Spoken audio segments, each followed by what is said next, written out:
The golden thread, lies woven into the truth. Truth.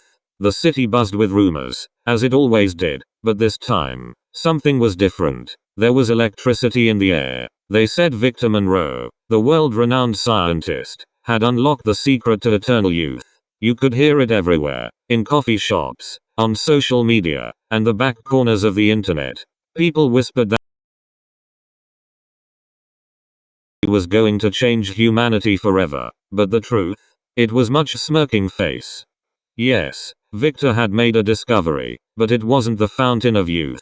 It was a breakthrough in regenerative medicine, something that could help heal wounds faster, repair damaged cells, maybe extend life a few years. Remarkable, yes, but nowhere near the immortality that everyone was raving about. Yet, when the media caught wind of it, they did what they always do, twisted the truth just enough to turn it into a lie no one could resist. They reported that Victor had unlocked the secret to reversing aging. The headlines blared about organ regeneration, turning back time, even restoring brain cells.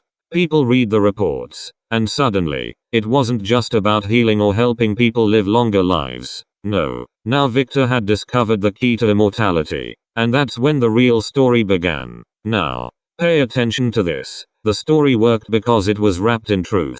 Victor had made a discovery. After all, he was a brilliant scientist. He had developed something groundbreaking. That's why the lie was so powerful, because it was camouflaged. It was wrapped up tight in just enough facts that no one could tell where the truth ended and the lie began. Here's where the layers get thick. As the story spread, speculation took over. Some said Victor was hiding his research, keeping it away from the public, that only the ultra-wealthy had access to this life-extending technology. Others whispered about secret government deals, conspiracies to suppress the truth, because they didn't want the average person to live forever. The media latched onto these ideas, pushing them further until the lie became the dominant narrative. But when you look closely, when you really pay attention to the details, it all starts to unravel. Victor never claimed immortality. His discovery was real, but modest compared to the legends people built around it. The media took his research, added a dash of speculation, and wrapped it up in fantasy because,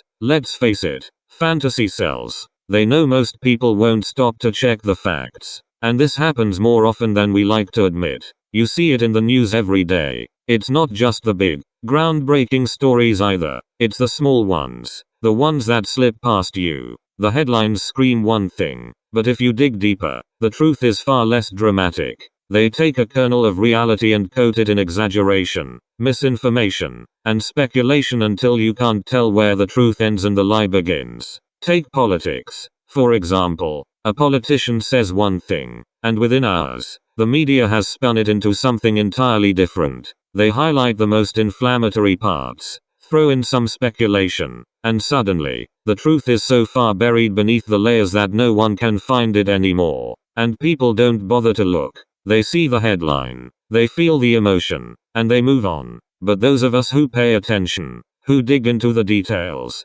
can see it clearly. And here's the trick. The lie is so effective because it's wrapped in truth. People buy into it because it feels familiar. They recognize the facts, but they don't see how the facts have been twisted, how the story has been shaped to keep them hooked, distracted, confused. Now, I've got attention to this order, and my mind races at 1,000 times the speed. I see the patterns. The media tells you a lie, wraps it in truth, and by the time you've unraveled it, they've moved on to the next shiny thing. It's a game, a constant cycle designed to keep people from seeing the bigger picture. They don't want you thinking too hard about the truth, because the truth is often less exciting than the lie. At the end of the day, it's like I've said, I love you all, but I don't have to like you. I see through the games, the lies, the half-truths. I've pulled back the curtain, and I can't unsee it now. You've got to be shitting me if you think I'm going to just buy into it like everyone else. No, I'm calling it out for what it is. And here's the real kicker. Most people don't care. They don't want the truth. They want the fantasy. They want the lie because it's easier. It's more comfortable. And the media knows that, which is why they keep feeding it to them. At the end. I'm sorry, but I am the end. I've seen the lie wrapped in truth, and I'm calling it for what it is. Thank you for coming to the end.